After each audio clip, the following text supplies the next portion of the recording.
everybody. I work with the 18 Charlie Committee, and today we're going to be talking about urban entry breaching, different methods of that, as well as techniques and safeties and tools used. Here you have your reference, and that's going to be TM3 TAC 34-82, which is explosives and demolitions, and specifically referring to this chapter 7. All right, so here's your ELO. It's going to be to identify and utilize methods of urban breaching. And then we're going to discuss methods of breaching and placement of urban breaching charges in a classroom setting. And standards, again, in accordance with 3-34 TAC 214. It's forwards now.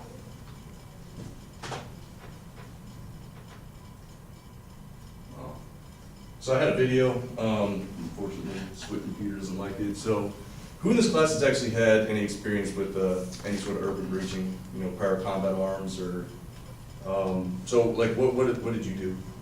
Mechanical. Mechanical? Yeah, all Okay. mechanical, mostly doors like compounds in Afghanistan. Okay. What about you, Rodney? Mechanical and weapon atmosphere. Okay. Yeah, I didn't actually throw anything with explosives. Okay. Cool. Anybody else? Okay. So the reason that breaching methods are so important is because, in my opinion, the most important element of a raid, I guess you could call it, is violence of action, and breaching really comes into play with that. Here's a look at the agenda. So, you know, just reading down real quick, we're going to identify different techniques of breaching. You know, those are listed afterwards. And then after that, we're going to kind of get into the meat and potato of explosive breaching, effects, hazards, and then we'll do a check on learning. And then we'll talk about charge types and placement, and net explosive weight and safe distance, and how to calculate that. So we'll get into some math, which is going to be super exciting. All right, so here we have the 3 different types of breaching techniques. So you have your mechanical breaching, your ballistic breaching, and then obviously your explosive breaching. So we just talked about mechanical breaching. So there's several different tools you can use for mechanical breaching, whether that be your Halligan tool, a sledgehammer, bolt cutters, you have a Broco torch. Does anybody know what a Broco torch is? Do you want to explain it to them? Yeah, so you got that filament on front, right? For freaking, I can't remember what it's called, but it'll melt straight through like locks and everything else like that. Basically, it's a plasma cutter. Oh, wow. It's kind of got like a little backpack. I didn't bring it today. You know, didn't want to tote a bunch of crap into here. But it's got a backpack. It's got like 2 tanks on the back.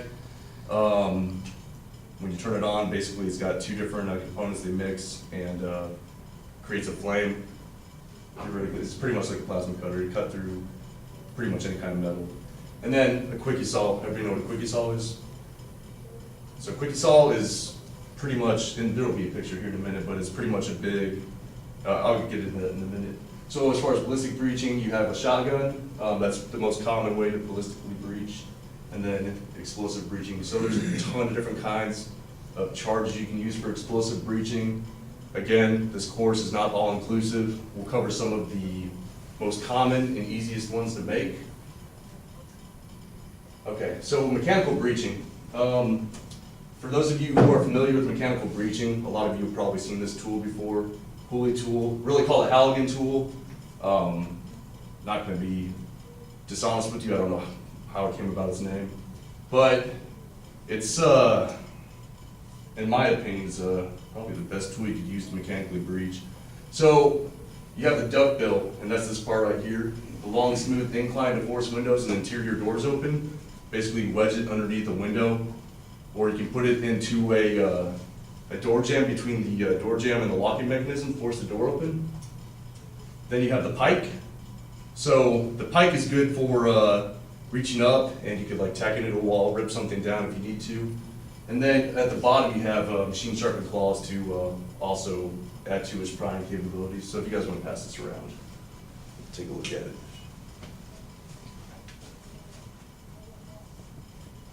Also, you have your sledgehammer. So again, sledgehammer, really you could use this for a sledgehammer, but the sledgehammers that come in the breaching tool kits, they actually have an expandable hammer, or excuse me, expandable handle, which gives you more leverage, and you can use that to break open the door as far as smashing out the locking mechanism.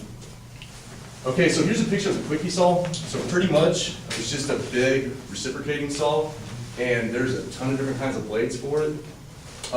So here, this is actually a metal cutting blade. You also have blades capable of cutting through concrete. So where this really comes into play, it's pretty important, is say you breach a concrete wall and it turns out to be reinforced and you need to cut through some rebar. You can take your quickie saw, cut through that rebar, surprisingly pretty quickly, and then you can get into whatever you need to get into. Personally, I have never used a quickie saw to actually conduct breaching in a combat environment per se.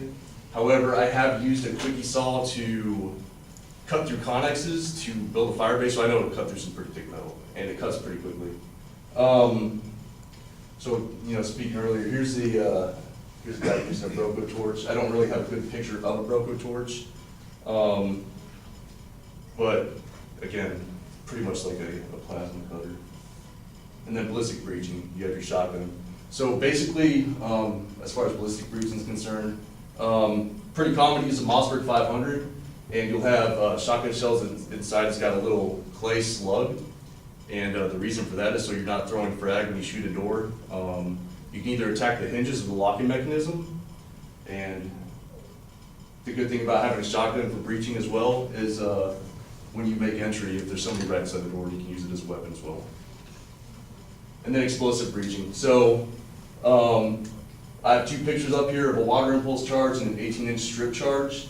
Again, not all inclusive. There's a ton of different charges you can use. These are just two of the most common that a lot of people know about, and we'll get further into different charges, different placement, different reasons you would use different charges and so on. So really getting into the meat and potatoes though, you know, this being an explosives course, we're going to talk about explosive breaching. I mean, everybody knows how to use a sledgehammer or crowbar, how to pry a door open for the most part.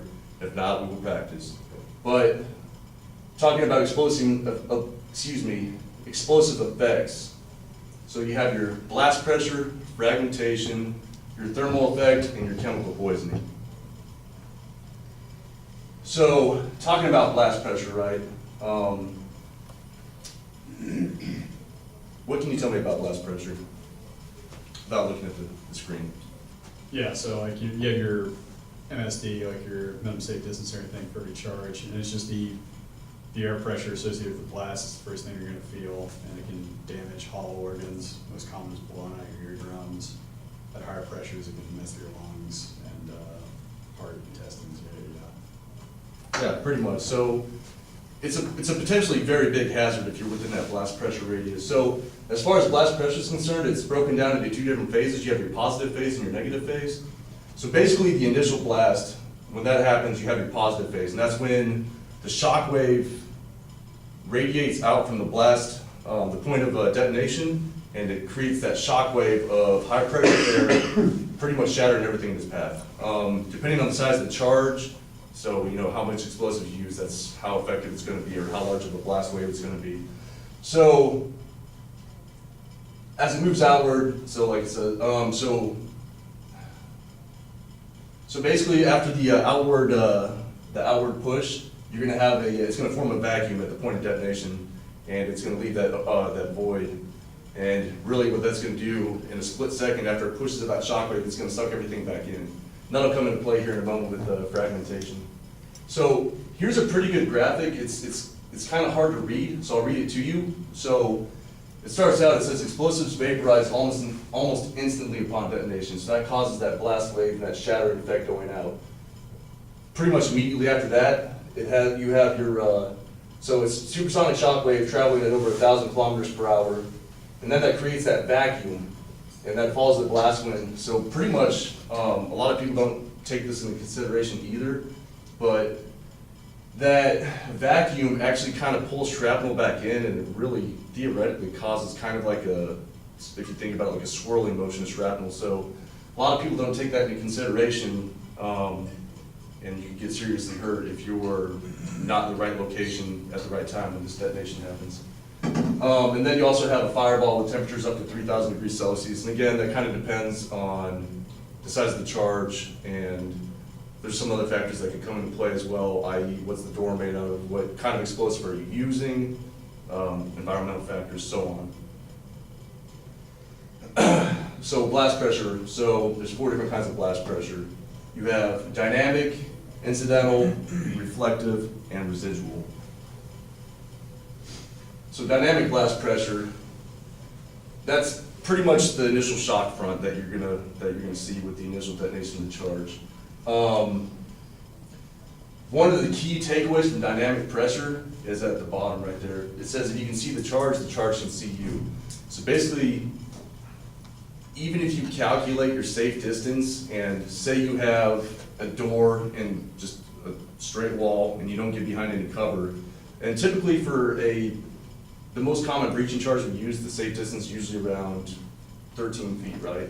So you think, okay, I'm past 13 feet, I'm good. But if you can see that charge, it can see you. It creates an outward shock wave, and I mean, if you don't get around a corner or something, it can still hurt you. A lot of people don't think about that either. Like, okay, I'm past my safe distance, but I mean, if the charge can see you, if you can see it, it can see you. And you also have your incidental blast pressure. So that's going to be the pressure measured at 90 degrees to the blast front. So basically, you know, if somebody's behind a barrier but they're still in line with that charge, then you can still eat that blast pressure. So you also have reflective blast pressure. This is also very important.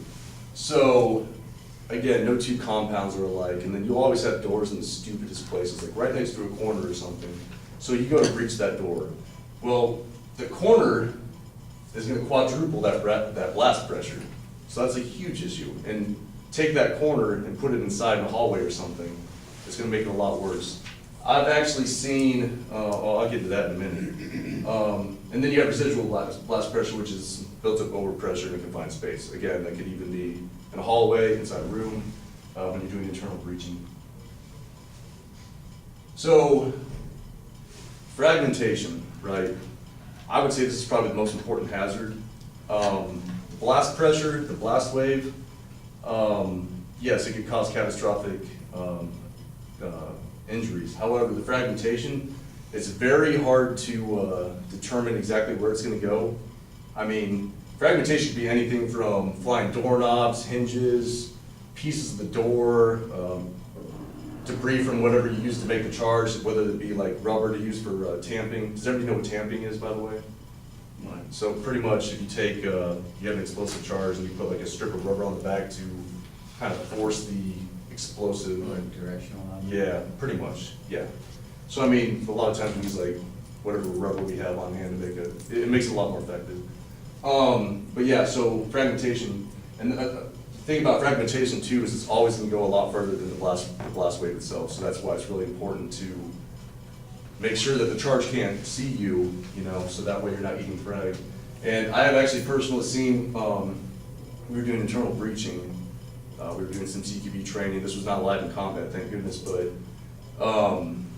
things like to travel down hallways for whatever reason, science, I don't know, I'm not a physicist. However, we did an internal door breach and doorknob flew off, shot straight down the hallway. The front guy in the stack almost saved that doorknob. I mean, it's traveling at a really high rate of speed, so could potentially cause a catastrophic injury. So you have to be very, very aware of fragmentation, especially if you're breaching a metal door.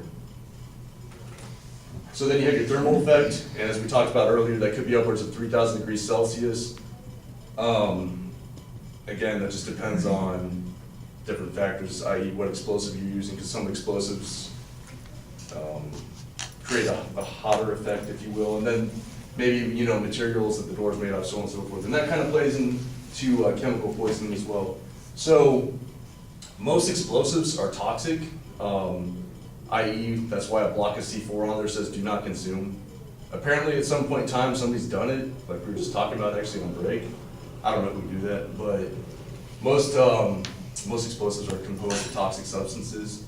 So a lot of times there will be toxic gases in the air, if you will, after the explosion happens. And that's another thing that we've been seeing too lately. Guys, actually mostly, I would say more of the old timers have been doing breaching inside shoot houses that don't have good ventilation systems. And now guys are starting to get cancer and like asbestos and, I mean, I don't know if you've heard some stuff too, but we just had a bunch of guys in seventh group that came down with cancer from like lead and explosives residue, things of that nature. So a very real thing, chemical poisoning. And then talking about, you know, doors, you know, maybe there's something like a treated door might have again, not a chemist, but it could potentially have a toxic residue from that, paint, all sorts of different, like especially in the third world country, maybe using lead paint. I mean, definitely has real effects. So the biggest thing about using explosives is always going to be safety, right? So before you do any sort of explosive charge whatsoever, you're always going to calculate the minimum safe distance and the net explosive weight of that charge. And you always label your charge with that information. We're not going to cover that right now at this moment. That'll be at the end of this class. It's going to be super exciting about math, I promise. But basically when you calculate that, that's how you're going to determine what your standoff distance is and how you can safely detonate that charge without anybody getting injured. And then, like I said before, fragmentation distance. That far exceeds the safe overpressure distance, and it's difficult to use too because when you're doing an explosive breach, you're trying to get into that room or building quickly. However, as we all know, nobody outranks safety, so you want to make sure you're around a corner, you're at that safe distance to where nobody's going to get injured, because that could be a catastrophic mission failure. So some of the biggest things you can do to mitigate some of those potential safety issues are charge placement, and your proper charge placement is going to potentially greatly reduce that fragmentation hazard. And then proper positioning, like I talked about. So whether that be around a corner, behind, you've seen like those riot shields that SWAT officers use, behind some sort of cover that will stop that fragmentation and most of that blast wave will redirect it. And that's the breach fallback point, so he's going to be the one who determines what that safe distance is. That's the most important hazard mitigation factor, by far, hands down. All right, so we'll do a quick check on learning. So what are the 3 breaching techniques? Scott? Mechanical, explosive, and ballistic. Correct. Good job. Jimmy, let's read some explosive breaching hazards.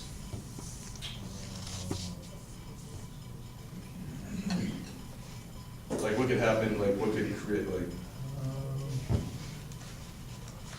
What are we talking about, like safe distance and stuff? no, so what kind of things could injure people when you? Oh, debris, shrapnel. Yeah, there you go.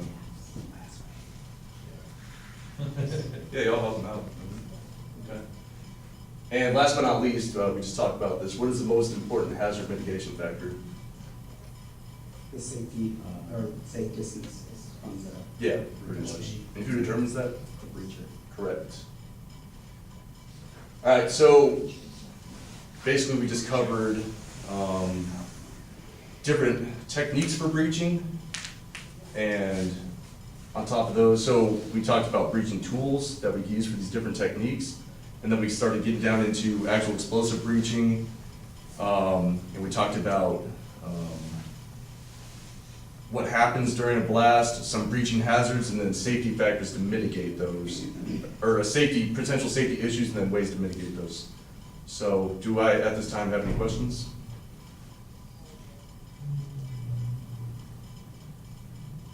If there are no questions, then you guys go ahead and take a 10-minute break. It is currently 10:20. Get back in your seats and ready to train at 10:30.